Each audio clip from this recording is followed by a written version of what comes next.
It's been 2 years since I visited Dubai, and now I want to share part of my incredible experience inside the Burj Al Arab.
Welcome back to my channel. In this video, I'm going to show you the process of conception of the Burj Al Arab Hotel and the challenges that were presented to the architects in the process. The Burj Al Arab is one of my favorite projects because, as an architect, I really love the shape. Well, the conception of the shape. That really was a challenge for the architects who were allowed to do it. So that is why it inspires me in many projects, and in my opinion, it is one of the few projects that has managed to integrate the exterior with the interior, thereby achieving the same language. The Burj Al Arab is a luxury hotel often referred to as having 7 stars. It is located in Dubai, in the United Arab Emirates, positioned 270 meters from the beach in the Persian Gulf. It is connected to the mainland by a bridge.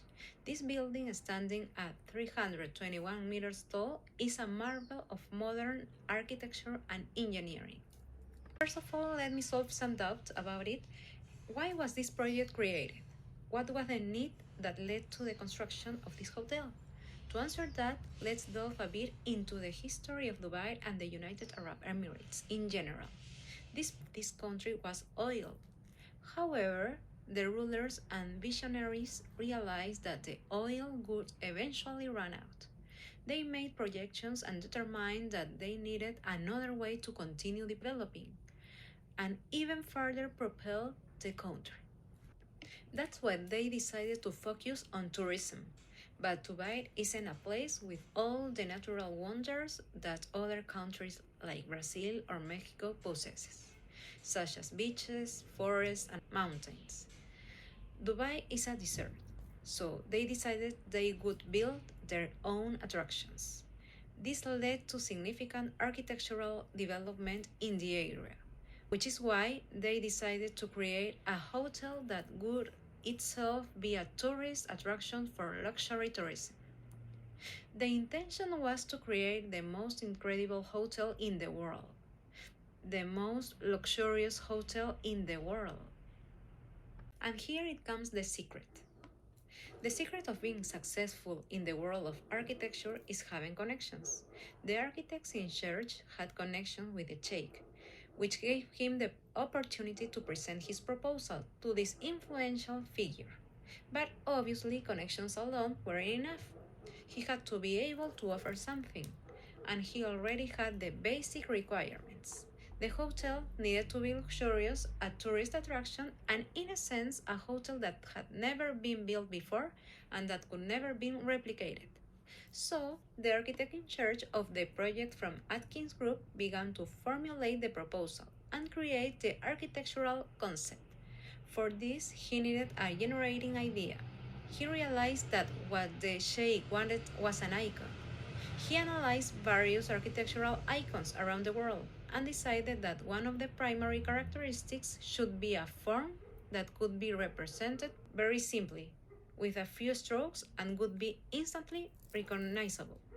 He also looked into the history of the country where they planned to build the hotel and decided to give it the shape of a yacht or a sailboat, inspired by the maritime tradition of the area. This is how he arrived at the simple form we now recognize, which has indeed become an icon of Dubai. This was a unique opportunity for everyone involved because they essentially had no financial limitations. However, there were many other challenges they would have to face gradually. Tom Wright was the one in charge of ensuring that all the necessary multidisciplinary efforts for this project converged toward a single goal. The various engineers and specialists so that everything aligned with the concept he had to present to the Sheikh.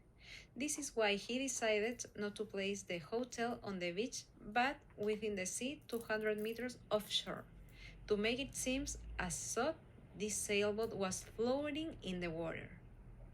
This decision led to the construction of an artificial island, the first of this kind.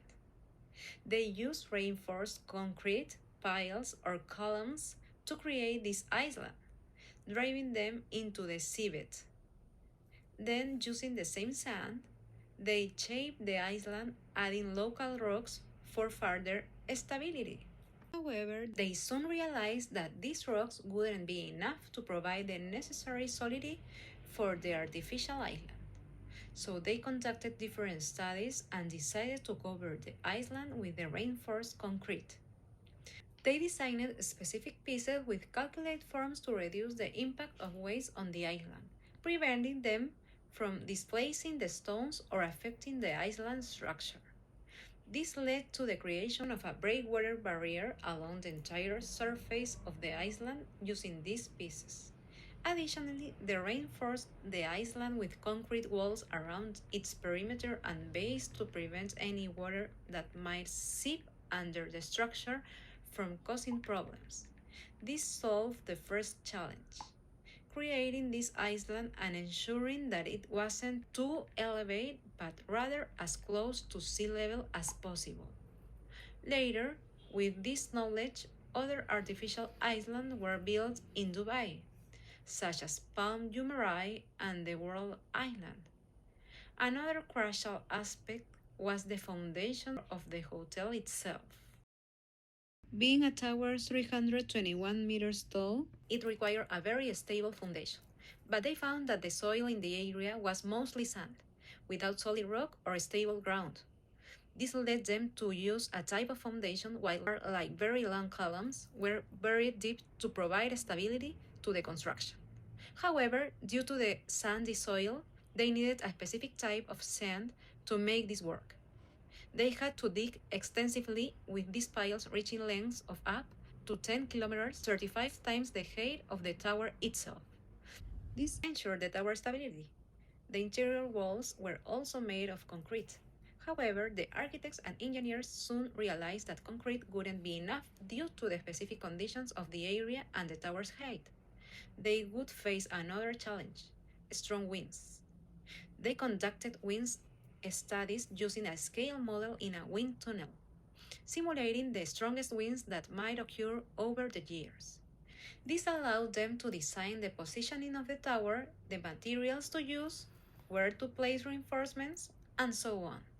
Thanks to these studies, they were able to design a kind of steel exoskeleton that could protect the interior walls and at the same time allow the wind to pass relatively slender, simple, and aesthetically pleasing.